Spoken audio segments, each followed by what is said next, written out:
SR TV.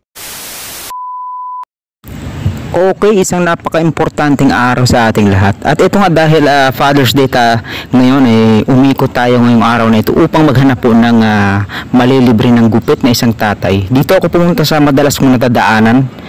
May nakikita ako palagi dito na naka-wheelchair. Ewan ko lang kung anong sakit niya. Andito na ako. Yan, tinatawag ko sila kung gusto nilang pagupit ng libre. At yan, nandyan si ate, yung nakikita natin dito na may naka-wheelchair na si kuya. Ewan ko kung anong sakit niya. At yan niya si ate, inaalalayan niya si kuya, yung asawa niya ba ito, hindi ko alam.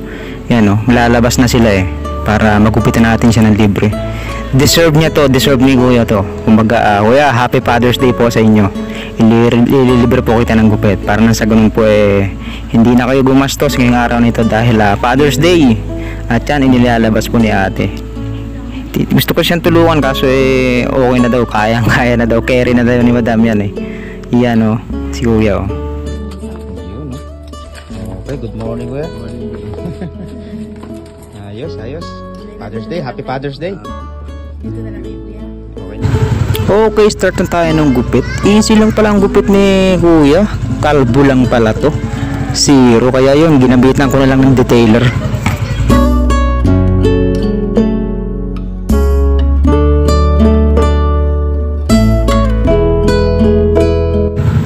Nag-uupa lang pala dito sila ate tsaka si kuya. Bale pala si kuya, 4 years na na-stroke si kuya. Kalahati ng katawan yung stroke sa kanya. Pero yung pagsasalita niya medyo mabagal. Ganun pala pag na-stroke, medyo bumagal yung pagsalita niya tsaka medyo mahina. Pero syempre yung pinaka-importante dito buhay si kuya. At patuloy na lumalaban sa buhay.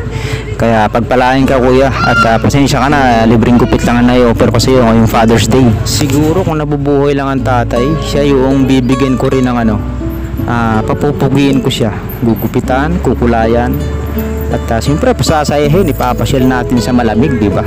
Sa SM siyempre. Kaya tayo, happy Father's Day po sa inyo dyan sa heaven. Sa inyong dalawa ni nanay, happy Father's Day po tayo. Nay, tayo, happy Father's Day po. At sa mga dakilang ama din, happy Father's Day po sa ating lahat. Sa mga barbero ngayon na tatay, happy Father's Day po sa ating lahat. At salamat po dito kay kuya na nagpanglak sa atin, nagupitan siya ng libre. God bless po. Salamat po at happy Father's Day po ulit. Hayaan mo kuya, malay mo, bago matapos ang taon na to, swertehin tayo at ma-monetize ang Facebook page natin. Baka hindi lang libreng gupit yung maibigay ko sa iyo. Aasahan ko po ang pag-like niyo po sa video na to. Paki-follow po ang ating Facebook page, YouTube channel at TikTok. Ganun din po ang bigyan po natin ng isang like. Okay po, God bless po ulit. Father's Day ngayon. Okay, ito yung libre natin ng gupit kuya. Ayan. So yun, naghanap tayo, umiikot tayo at ito, tama-tama siya yung deserving na nabigyan natin ng libreng gupit. Okay, kaya maraming salamat. Thank you. Okay, thank you. Thank you.